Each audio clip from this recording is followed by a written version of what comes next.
42তম বাৎসরিক পুজো উপলক্ষে এক বস্ত্রদান শিবির অনুষ্ঠিত হয় ভুবনেশ্বরী মন্দির কমিটির উদ্যোগে। শুক্রবার বিকেলে বাৎসরিক পুজো উপলক্ষে একটি বস্ত্রদান কর্মসূচি অনুষ্ঠিত হয়। এ উপলক্ষে এক সাংবাদিক সম্মেলন অনুষ্ঠিত হয় মন্দির কমিটির উদ্যোগে।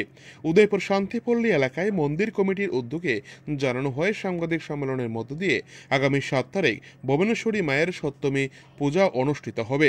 9 ডিসেম্বর নবমী পূজার দিন মহাপ্রসাদ বিতরণ করা হবে। সকল ভক্তপ্রাণ মানুষকে 9 ডিসেম্বর দুপুরে মহাপ্রসাদ নেওয়ার জন্য আহ্বান জানানো হয়। মন্দির কমিটির পক্ষ থেকে জানানো হয়, এলাকাবাসীদের সহযোগিতায় এই পূজা অনুষ্ঠিত হয়ে থাকে প্রতি বছর। এবছর পূজায় আমন্ত্রিত রয়েছেন রাজ্যের অর্থমন্ত্রী প্রণজিৎ সিংহ রায়, বিধায়ক অভিষেক দেবরায়, পৌর চেয়ারম্যান শীতল চন্দ্র মজুমদার সহ আরও অনেকে।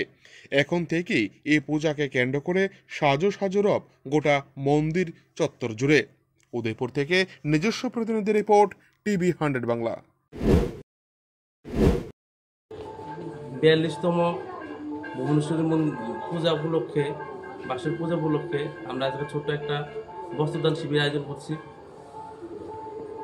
এই বস্ত্রদান শিবিরে আমাদের মধ্যে উপস্থিত আছেন আমাদের পূজা কমিটির সেক্রেটারি, কেশিয়ার এবং আমার ভক্তবৃন্দগণ। আমরা এই 7 তারিখ থেকে 9 তারিখ অবধি আমাদের পূজা চলবে, সপ্তমী, অষ্টমী, নবমী।